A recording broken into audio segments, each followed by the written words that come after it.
Okay, just to finish up this demonstration, you can see that I filled in a lot of detail since the end of the last video. We'll just kind of step through some of this stuff and how I did it. One of the more important pieces of information that we want to put on any stair section is going to be the stair opening, if this applies. Not all stairs are set up this way, but this one certainly is. We have to create an opening in the stairs, and we always want to show that dimension from the edge of the structure to the edge of the other structure. So you can see that I'm going from the face of the header, not any of the finished materials that went on top of that. And that's what they're actually going to build.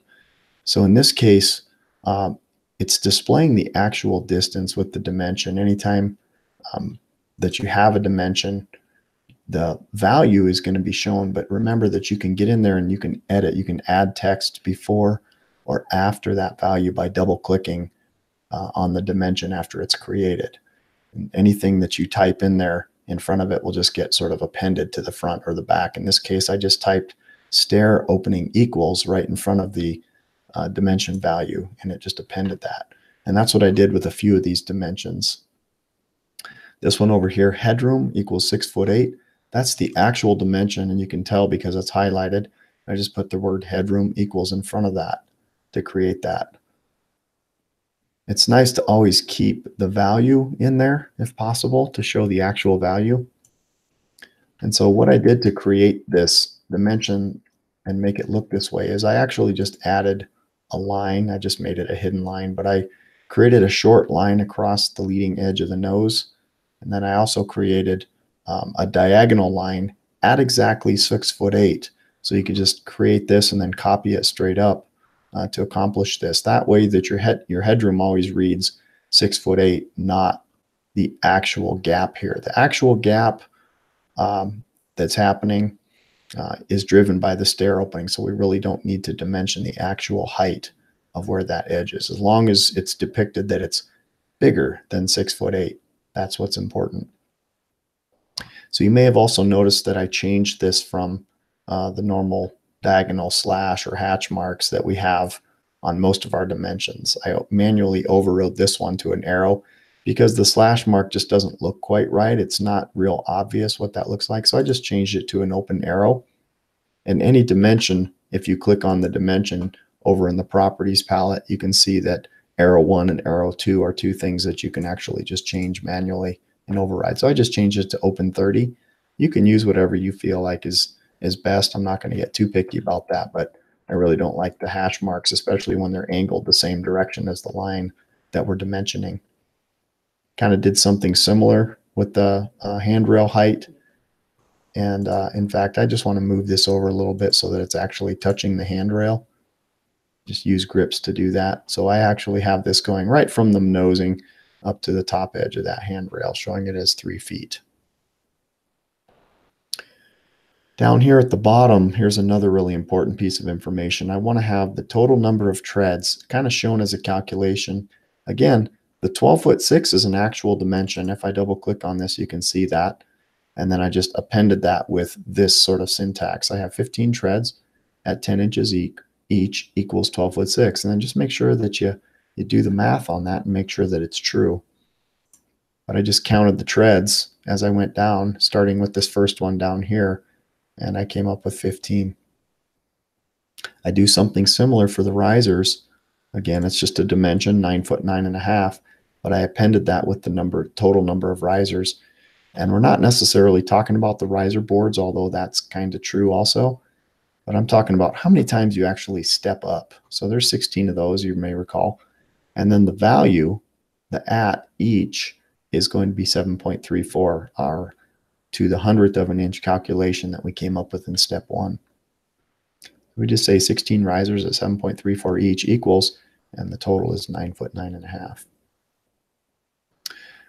We also are going to have a call out for an enlarged detail, as you'll see on the final project instructions. And so this is just a block that we put in there using Design Center. This is a dynamic block, remember, so we can flip the direction of that call out, and you can flip it in 2 directions, right? So you can place that thing wherever you want, and then the whole thing obviously can be moved just using that grip. We'll double click on that to change the actual attributes. So the attributes are going to be a detail number over a sheet number ultimately. Okay. I have gone ahead and finished out this stair with some gypsum board, and then I did draw a little wall up here. So for your final project, just make sure that you have anything shown in there that you would normally see. So keep in mind that if this were the final project, I'm actually looking sort of to the west with this view. You don't have to draw it always from the top on the left and the bottom on the right. You can draw it going the other direction. Just keep in mind that what you're going to see in the background has to be shown. And in this case, it's much easier to draw the handrail and this big blank wall than it might be to draw, say, a railing, which would be on the other side on some people's plans. So just remember that whatever's happening in the background does matter. You do need to draw it. And so choose the direction that you want to draw on your final project accordingly. Okay. Let's take a look at that final project, those instructions next. So the final project, it lays out exactly what is to be included in this particular construction. Remember, though, that the floor-to-floor distance is not going to be given. That is going to be derived directly from your wall section that you drew.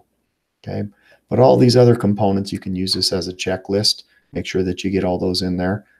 There's some procedures in there. Remember, of course, we're going to have to comply with code. We're going to do the calculation. We're going to call out all the components. We'll see a picture of that at the bottom of these instructions using M liters. We'll dimension it according to what we just looked at. We're going to hatch some things. We're going to use, of course, the correct layers and line weights and all that.